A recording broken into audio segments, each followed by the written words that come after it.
Hey everybody, we're going to take a look at the metric system today. We're going to look at just a quick history of what it is and kind of why it came about, and we're going to talk about how to use it. And that involves conversions between different units, for example, US measurements in the metric system measurements, and then it also includes conversions within the metric system. This is going to include units of measure such as length, mass, and volume. It's also going to look at temperature as well. So let's go ahead and get started here. On the first slide, I put just a quick little meme, I guess is what you call it, talking about kind of the humor around the U.S. metric, the U.S. System of measurement. That is, because in the U.S., to clarify, we don't use the metric system, as you may be well aware. And the idea is that the U.S. system of measurement is really outdated and antiquated. It's based on a lot of older English systems of measurement that are really no longer are relevant in today's world, but we still keep the measurement because the truth is none of us really want to change to a more common sense way. So because it would take more work up front to change it and it would be an inconvenience early on, we don't really want to go through that. And so we keep this system of measurement that's really outdated and largely kind of silly, really, when you look at the other forms. So we're going to I want to kind of emphasize that, not to delegitimize the United States, but just to clarify that we are really kind of using a system that really doesn't make sense. So most of the world uses the metric system. So what this meme here is kind of indicating is that we really have been kind of stubborn about keeping that type of measurement around. So a brief history, humans started measuring things based on very practical needs. They used things in their immediate environment, literally, such as the foot, the forearm, and fingers and things like that. Very, very primitive, not obviously accurate, a lot of variation in one person's hand and another one's, but they were relatively effective in early forms of measurement.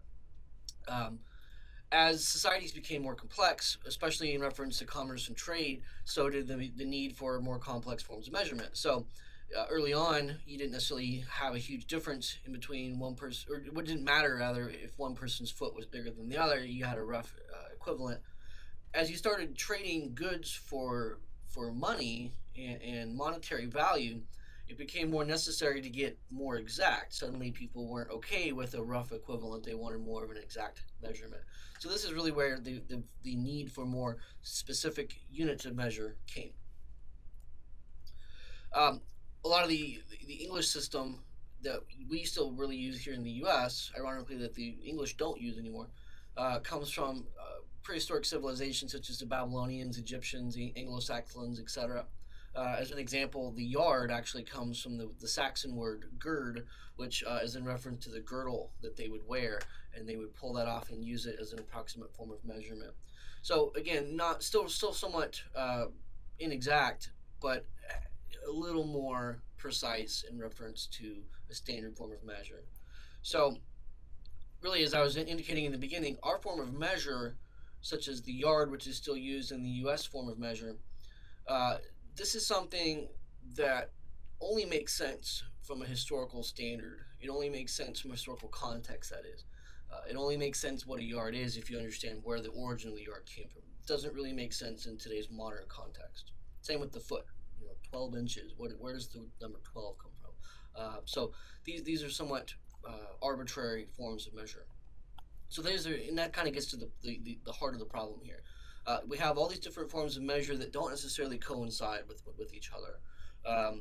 So because they all kind of originated in different contexts, they didn't originate with a standard system in place, and therefore you get all these different sorts of units that don't really make sense. We're so used to them that we don't really think about it. We don't really question it because we've been that form of measure rather has been so ingrained in our thinking that it just becomes everyday, which is fun. And I'm not advocating that we should necessarily change, but I do like to point that out. Now, what ended up happening over time is that in the 1700s is that societies around the world started to recognize the fallacies of the primitive forms of measure, the English system, and there was a need to come up with a more standard way of measuring. And so this is really where the metric system derived. It was derived out of a a desire for a more common sense way of measuring things in standard units that were relative to each other. So the metric system is based on measurements that coincide with units of 10. And because in our mind it's easy to add up numbers of 10, take 10 times 10, for example, right? You can 100, right? 10 times 100, right? We come up with very, very easy units. We come up with very, very quick, rather, estimations in our head when we use units of 10, okay? So that's why the metric system was based on units of 10, because it's a very intuitive, innate system of measure. I don't need to explain that any further. So really, the metric system was addressing the inconsistencies with the English system in bringing a more standard common sense measure to common sense unit of measure to everyday forms of measurement. So, for example, when it comes to the metric system, most systems of measure are based largely around one of three things: either length, mass, or volume. Now, this doesn't include everything. If you get into physics, there's other things, force and gravity and all that. But as far as the metric system goes, there are really three kind of standard units: length, mass, and volume. So in terms of length, the standard unit is called the meter. Mass is the gram, and for volume, it's the liter. And what these are is kind of like the baseline unit of measure. These are kind of like the basic way that we describe these types of measurements. So a meter is kind of the universal way of describing length in the metric system. The same is true for grams and liters. Now, what we can do with that is, one more thing here, then we'll get to that. The metric system, just to clarify, to put it back in the context of the United States, the metric system dominates the vast majority of countries in the world. There's really only a couple, three, as far as I can, I've done a little research on this. As far as I can tell, there's only three that use it. This may be slightly inaccurate, but it appears that only countries such as Liberia, Myanmar, which is also called Burma, and then the United States of America. Apparently, we're the only three that use this as at least a recognized form of measure for that each respective country. Pretty much every other country in the world uses the metric system, so that just kind of puts that in context for you. Americans are fairly stubborn in that sense. So when we're looking at the metric system, first of all, what we have to actually be able to do, because we're in the U.S., one of three countries that don't use it, is that we actually have to know how to convert between our unit of measure and the metric system. So that's actually the first thing we're going to look at here. So we can take any form of U.S. measurement, such as inches, for example, and convert that to a metric measurement using a basic conversion chart. Now, for this particular class, I'm going to allow you to use a worksheet that I'm giving you. Pull that up here. And you should have a copy of this. There'll be a version online as well. And I've just titled it the metric conversion chart. So for this particular class, you can use this chart to make conversions between any of the metric units and US units to other metric or US units. So for example, if we're starting with millimeters, a metric unit, we can convert that to inches, a US unit, by using this chart. The same is true as if we're starting from US measurements such as inches and want to convert to millimeters. So we can really kind of go back and forth in both directions. Now this is not a complete chart. It doesn't give every conversion, but it does give the standard conversions. And we'll talk about how to use this a little bit more here as we go. So that's kind of the idea behind that. So let's take an example. Let's say you're given a form of measure in millimeters and you want to convert that to inches. So going back to the chart, if you look at that chart, I've got it right here actually, so we'll keep it here. If you look at that chart, it says that 1 millimeter is equal to 0.04 inches. So for every 1 millimeter, we have the equivalent of 0.04 inches. So when we want to convert from millimeters to inches, we're going to use this number as part of that conversion. So what we're going to do is we're simply going to multiply whatever number in terms of millimeters we have by 0.04, and that's going to give us inches. Let's just go back real quick to the chart so you can see where I'm getting that from. Here's the chart. Here's millimeters. Here's the multiply by 0.04, and this tells us to find inches. So in order to get millimeters to inches, we're going to multiply the number of millimeters times 0.04, and that's going to give us that same value in terms of inches. So as an example, if we're starting with 20 millimeters, we would multiply 20 by 0.04, and that gives us 0.8. 20 times 0.04 is 0.8. The same is true if we start with 100 millimeters. We take that times 0.04 and we get 4 inches. Okay. Now, let me just clarify something here real quick for you, or just to point something out, that is, this chart has rounded the conversion to approximately 2 decimal places. And that gives us an easier conversion, but not the most accurate conversion. Now, for this class, this is the standard that I want you to use, and we're gonna settle for a less than accurate measure to make it a little bit easier. But let me just go to Google real quick. Google's got, as you may know, a whole system of conversion charts that you can use right here in the Google search bar. So if I just type in millimeters to inches, I can pull up here the standard unit of conversion based on Google's calculations. Now, if you type in 1 millimeter to inches here, what we're actually seeing with Google is that the conversion is actually a little bit more specific. So rather than 0.04, it's actually 0.039371. Okay, now if we type in based on, so that's slightly more accurate but slightly longer conversion ratio. So basically what we did was round it up to 0.04. Okay, because that's the closest equivalent in 2 decimal places. Now, if we just type in 20 millimeters here, what we see is that the actual number is 0.787402, whereas we got 0.8. So to clarify, for this class, 0.8 is close enough. If you were wanting to measure with a more accurate form of, if you wanted to get more accurate results, that is, a more accurate calculation, it would be important to use the full conversion as opposed to the abbreviated rounded 0.04. Okay. Now, again, for this class, the conversion chart is fine. That's what I want you to use, but just as future reference, you can get more accurate by using more decimal places in your conversion. Okay. Now, real quick, let's go back to that same chart, and it's important to recognize that the multiply by is in reference from left to right. So when I'm going from millimeters on the left to inches on the right, I multiply. Okay. If I want to go in reverse from, if I want to use the same conversion here and I want to go from inches to millimeters, then you would divide. You would just go backwards in from right to left, and you would go the opposite in terms of that. Rather than multiplying, you would divide. Okay. So I put an example here for you. If you take 20 inches and we divide that by 0.04, that gives us 500 millimeters.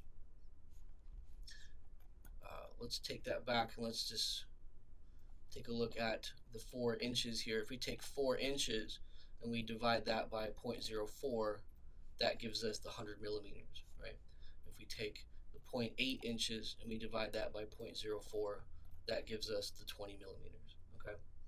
So that's the idea here. Left to right, multiply. Left to right, multiply. Right to left, divide. And this is what I was talking about in terms of the accuracy of conversions, okay? So I got a little ahead of myself there. When it comes to, like I said, just as one last clarification, when it comes to this class, I want you to use the conversion chart and I want you to use 2 decimal places. Okay. There are times when you need to be more accurate, and there are times when it's not necessary to be as accurate. This is one of those times. I just want you to know how to do it. We're not necessarily building something with a high precision, and therefore we don't really need to worry about all the decimal places. Okay. Now, that covers when you're going from the US to the metric or the metric to the US. So you're converting from 2 different systems. And again, the only reason we have to do that is because we use a system that virtually no one else in the world uses. So in the US, that's kind of something that we're required to do. Now, other countries are also required to do it, obviously, because the US is very, very large, very, very economically spread out throughout the world. So people are also going to have to convert to our unit of measure as well. But for the most part, people will use the metric system and work within the metric system. So most of the world isn't necessarily converting to US measure very often unless they're working with the US or doing something based on US measurement.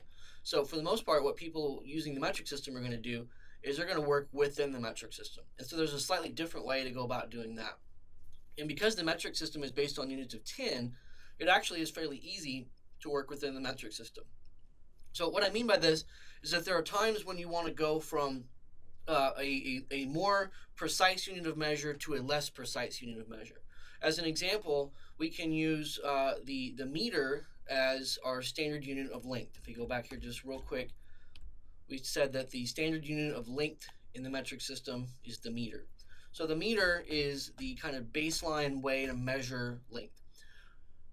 You may be familiar with a meter. A meter is about a yard, approximately 3 feet. So we're talking about a relatively large unit of measure here. So let's say we want to measure a pencil, and the pencil is obviously much smaller than a meter. So what we'd want to do is use a more precise form of length as opposed to the larger standard form, which is the meter. So the way to do that would be to use a more accurate form, such as, for example, the centimeter. There's 100 centimeters in a meter. So if we have something about the tenth of the size of a meter, a centimeter would make more sense using that form of measure to use, okay? So when we want to start with the meter as an example and go to the centimeter, what we will do is use a step chart like this. At least that's what I want you to use for this class. It's not the only way to do it, but this is, I think, the easiest, most intuitive way to do it. So what you do with the step chart like this is you start with your base units or whatever it is you're given in terms of your unit of measure. So let's say we're given a unit of measure in meters. Let's say we're given something that is 1 meter in length. Okay, so here we have base units. These are the 3 standard units for the metric system: meters, grams, and liters. Those are the standard units for the metric system. So that is considered our base unit or base units.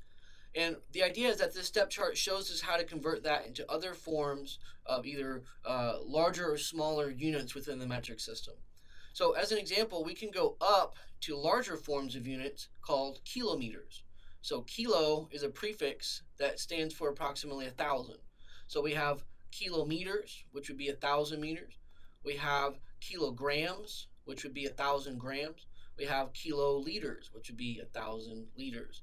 So we can go from the base unit all the way up to units of 1,000 kilo. Okay, hecto and deca are units of 10 and 100 respectively. So a decameter would be 10 meters. A hectometer would be 100 meters. Typically, we don't use those as much, and while they can be used, typically we use things like kilometers and meters. Again, that's just kind of the way that it typically is done. So I will focus mostly on the more common forms here. But deca is 10, hecta is 100, kilo is 1,000. So just to clarify, you can take the prefix kilo, hecto, deca and put it in front of any of the base units and convert that from a unit of 1 to 10, 100, or 1,000 respectively. So all of these numbers are making the base units larger. In other words, we're measuring them in a larger unit. Okay, so if we're going to measure a highway, as an example, we wouldn't necessarily want to use meters because there'd be too many meters per area of highway. We'd probably want to use a kilometer so that we make that number, make the unit of measure that is larger, and therefore we're not using as many smaller units, and our number would be a little bit smaller, a little bit less clunky. Hopefully that makes sense.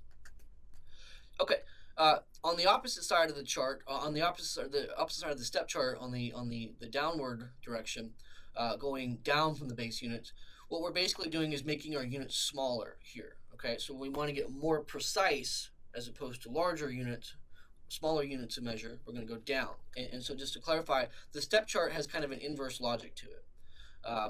When we want to make our units smaller, we're going to go down the chart, and we want to make them larger, we go up the chart. That's actually not inverse. I'll probably take that back. That part actually makes sense. When we do the conversions, it'll be an inverse relationship. I'll talk about that here with our next example. So actually, when we look at the step chart, that actually makes sense. But when we do the number conversion, it'll be a little bit backwards. So I'll come back to that. Anyway, going down, we see that we can convert from such as meters to, say, millimeters or centimeters. Decimeters we could also use, but that's not as common. Deci is 10, similar to deca. So a decimeter would be approximately a tenth of a meter. whereas a centimeter is approximately a hundredth, not approximately, I'm using the wrong word, it is exactly, rather, a decimeter is exactly a tenth of a meter. A centimeter is a hundredth of a meter, and a millimeter is a thousandth of a meter. So these are all basically opposite of these here on the opposite side of the decimal place. Okay, so we're going backwards from the decimal. So here we can see 0.1, 0.01, 0.001, and we're going down. Okay, so that's the idea. On the bottom of this chart down here, there's lots of intermediate numbers that units that we just don't use. So I left the steps there so that you recognize there are actually steps, but then I just used the ones that are actually part of today's modern system of measures. So when we go smaller than a millimeter, typically the next standard unit of measure is called a micrometer, and then if you want to get really small, then the next standard unit of measure down from that is considered a nano. Nanometer could be nanoliter, any of the different forms here. But so micro is 1/1,000,000th. Nano is 1/1,000,000,000th. So these are very, very, very tiny microscopic forms of measure. So not used real frequently, but when they are needed for such as small biological or like nanotechnology type things, then you would use those as the standard metric units. Okay, but again, because we have other forms in between, I put the steps there to represent that there are other units there, but I didn't list them because they're just never really used. And honestly, I like to just keep things to what's actually applicable and practical. Okay, so let's do a quick example. Let's say I have a liter. Let's say someone gives me a unit of measure in the liter, but for whatever reason, I want to convert that to milliliters. Maybe I'm getting ready to divide that liter up into smaller units, and I want to figure out exactly how many milliliters rather, are in that liter. Okay, so I want to convert that from liters to milliliters. What I'm going to do is I'm going to start with my finger or my mouse cursor in this case on the base units, because that's where I'm starting at. So basically what I want to do is put my finger or whatever, my pencil, my cursor in this case, on the base units where we're starting, okay? Because that's liters. So we have 1 liter, 1 base unit here, okay? Next thing I'm going to do is I'm going to count the number of steps that it takes to get to my unit of measure that I'm going to. So I'm going from a liter, or I'm starting with a liter rather, and I'm going to milliliters. So I'm going to start, on the base unit here for a liter, and then I'm going to count the number of steps that it takes to get to milliliters. So from here, I'm going to count 1, 2, 3 steps. Now it's important not to count the step that you're starting on. So what I don't do is I don't do 1, 2, 3, 4. What I do is 1, 2, 3. Okay, maybe a little confusing, but that's just the nature of the step chart. Okay, so you just have to remember that. So count the number of steps, not including where you start. So the number of steps that you actually take, not including where you start. Okay, so 1, 2, 3. Now, this is where we get to an inverse logic that I mentioned earlier. Because what we're doing is we're starting with a larger base unit in this case, and we're converting it to a smaller number. So because the milliliter is smaller than the liter, the number is actually going to get bigger. So this is where the inverse logic comes in. When we go down the step chart, the number actually gets bigger. Okay. When we go up the step chart, the number actually gets smaller. Okay, and that's where the inverse logic comes in. Oops. So, as an example, if we started with 1 liter, we would have 1,000 milliliters. How do we get that number? What we're essentially doing is we're taking 1, and to give you a better way to look at it, although we usually just write the number, or the number 1, we usually just write it out as 1. The truth is 1 could always be written as 1.0. And even though we don't put the 0.0 on there, that technically is really what 1 is represented by more accurately. So for this particular context, what we want to start doing is use the decimal, even though it may not always be necessary. So 1.0 as opposed to 1. Okay. Now, when we're doing the step chart, because we're going down, the number is going to get larger, right? Because a liter is bigger than a milliliter. So the number is going to get bigger. When we do that, then, because we're taking 3 steps, what we're essentially going to do is we're going to move the decimal place over 3 units. So what you want to do is put your number that you're starting with, 1.0 in this case, and we just want to draw 3 steps moving that decimal place over to the right because the number is going to get bigger. So there's 1, 2, and after we do the second one, we're going to add a 0, and then we're going to do one more 3, and we're going to add one more 0. So when we first started, we already had that 0 there, so we just went ahead and left it. Then we moved another step, added another 0, and then one more step, added another 0. Okay, so now we see that this is equal to 1,000. So the idea is pretty simple. Start on your step chart and then move in reference to where you're going, so liters to milliliters, and move the decimal place however many steps you take, and move it either left or right depending on whether you're going up or down the step chart. So in this case, we went down the step chart, therefore the number gets bigger, therefore the decimal place moves to the right. Hopefully that makes sense. If not, then you need to let me know, and we can go over it again in person, and I can try and find better examples and more examples and find a better way to describe it to you. As another quick example, 3.75 liters to milliliters. Once again, you're going to start with 3.75. This has already got the decimal place in it. And now, once again, because we're moving 3 decimal places again, you're going to go 1, 2, 3. Now, we're not going to change these numbers. We're going to keep them there, but really what we're doing is we're just changing that from a decimal to a comma. So now we have 3,750. Okay, now if we're going the opposite direction, we would simply go in the opposite direction with our decimal place. So if, for example, we're starting with 300 milliliters and we want to convert that to liters, then we start on our step chart with the milliliters and we move backwards. So for example, we have 300 milliliters, so we're going to start here and we want to convert that to liters. So we're starting on milliliters in this case, and we're going to see how many steps it takes to get back to liters. So the number of steps is 1, 2, 3, just in the opposite direction, right? So we're taking the same 3 steps, except now we're going up, and what we're doing now is we're saying, okay, here's 300 milliliters. Let's convert that by going in the opposite direction. Oh, one more thing here I want to point out.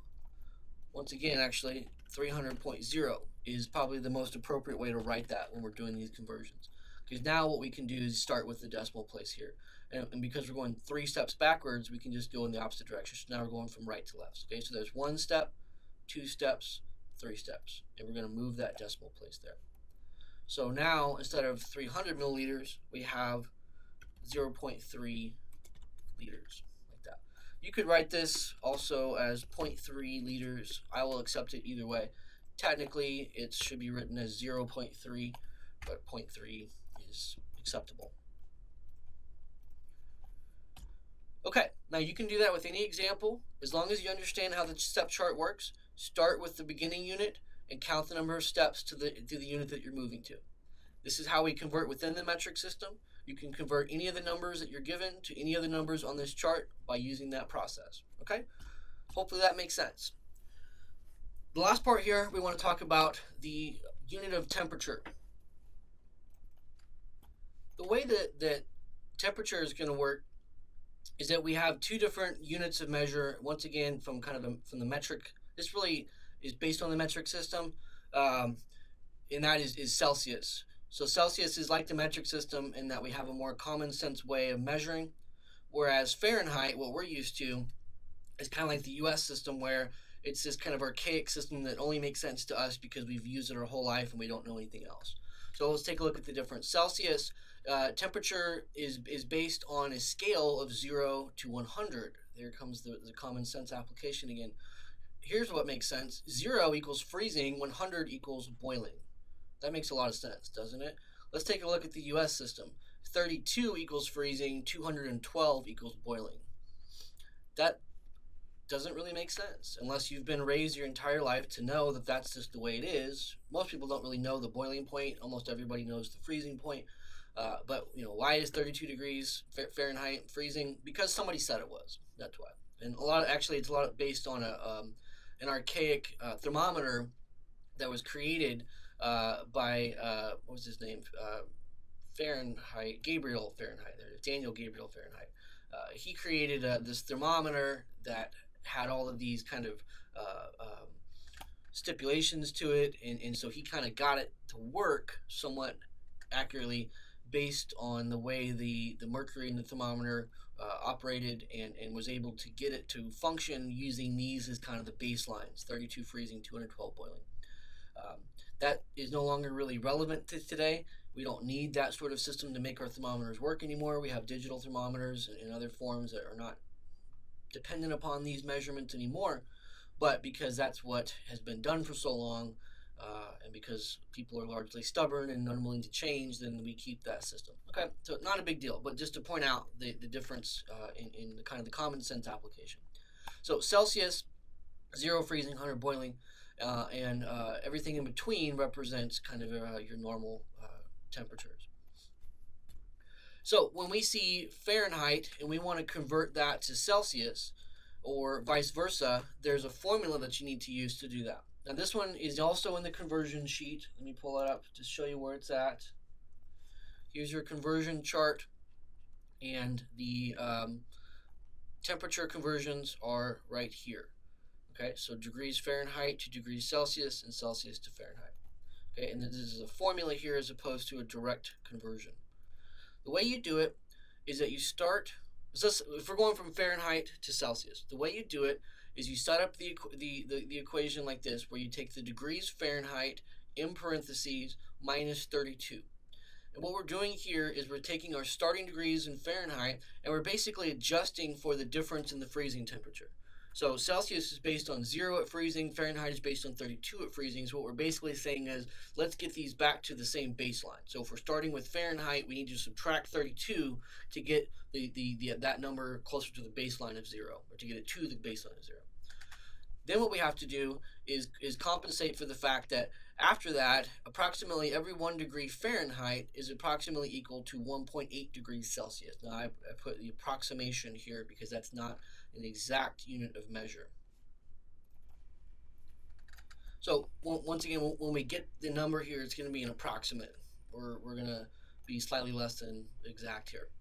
So the idea is we compensate for the difference in freezing, and when it comes to Fahrenheit, our number is going to be divided by 1.8, since 1 degree Fahrenheit is equal to approximately 1.8 degrees Celsius. So if we have, for example, a temperature of 72 degrees Fahrenheit, what we're going to do is we're going to take 72 minus 32 in parentheses. That is going to give us 40. Once we subtract those, we can then divide it by 1.8. And as it says over here in the note, always do the parentheses first and then divide by 1.8 after the fact. Okay? So, and that comes from your order of operations. Please excuse my dear Aunt Sally, parentheses come first. So we subtract that, we get 40, then we divide by 1.8, and that gives us approximately 22.2 degrees Celsius. Pretty simple. As long as you follow the rules of the formula, subtract within the parentheses, then divide by 1.8, and then you get an approximate number of, in terms of Celsius, 22.2 degrees Celsius. So this is why it's always kind of tough to know what temperature it is when you're looking at Celsius, because that's we're not familiar with that number. But a kind of a comfortable room temperature, which we know to be about 72 degrees Fahrenheit, is closer to about 22, 23 degrees Celsius. So that's why when someone says it's 30 degrees Celsius, that means it's getting pretty hot. Now, if we want to go backwards, we use a similar type of formula, but in a kind of a backwards logic. So if you look at how this formula works, we're starting with degrees Celsius, and we're going to multiply by 1.8 first, and then we're going to add 32 on top of that. So what we're doing is compensating for the difference in equivalency first this time, and then we're adding 32 degrees on top of it. So 50 as an example, if we start with 50 degrees Celsius, we can take 50 times 1.8. Again, do the parentheses first, that gives us 90, and then we can add 32 on top of that, and that gives us 122 degrees Celsius. So basically what we're doing is compensating for the difference in freezing and adjusting for the difference between 1 degree Fahrenheit and 1 degree Celsius thereafter. Okay? So we can use these formulas. You have them on your conversion sheet. You don't have to memorize them.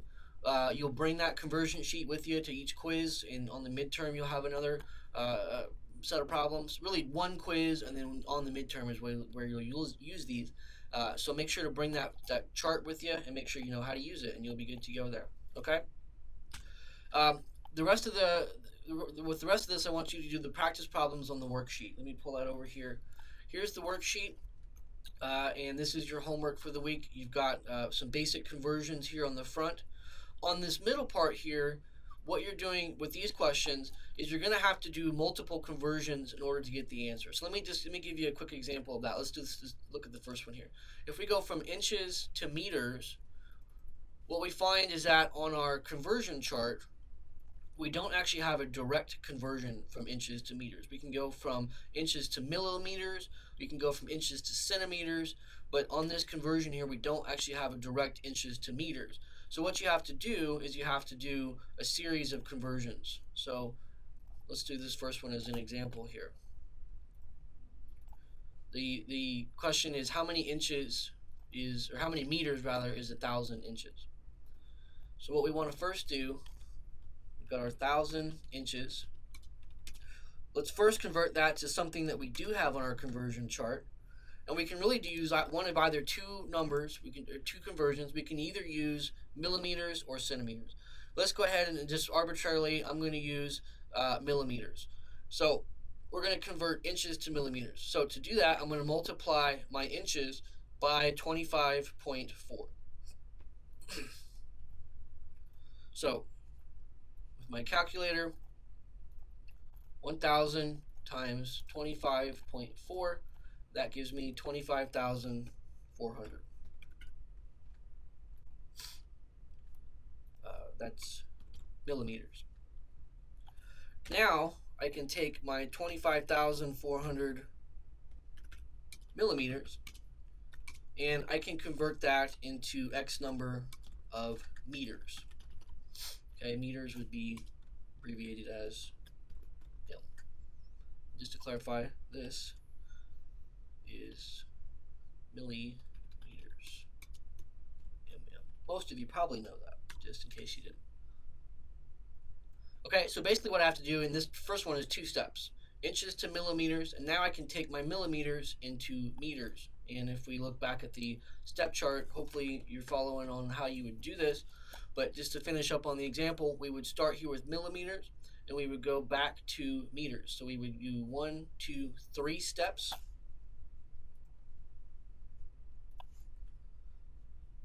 Okay, so we would, and this is where, again, it helps to use the decimal place, so 25,400.0. That's always the real number in terms of having a decimal there. So if we put that decimal, now we can move it back 3 places. 1, 2, 3. And so our answer here would be 25.4.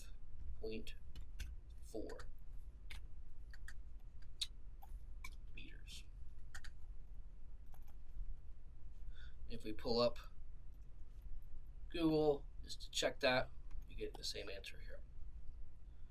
Now, obviously, if you want to cheat on your homework and use Google to get all the answers really quickly, then I can't stop you from doing that. And realistically, you'll get all the points on your homework.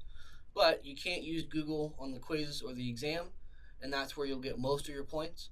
So make sure that you know how to do these using the conversion chart, okay? And that's going to be important that you actually get the points on the quiz or the exam. Okay, so you'll follow that same logic for the rest of these, in the sense that you'll have to do multiple conversions. Okay, there's not always one exact way to do it, but you will have to take multiple steps. The last part are some dreaded word problems. They follow the same logic as we have before, except they're in a written form. Obviously, you have to read the question and answer based on the logic of the problem. Okay, so I'll let you figure those out on your own. Pay attention to the wording, and you should be able to come up with the right answer there.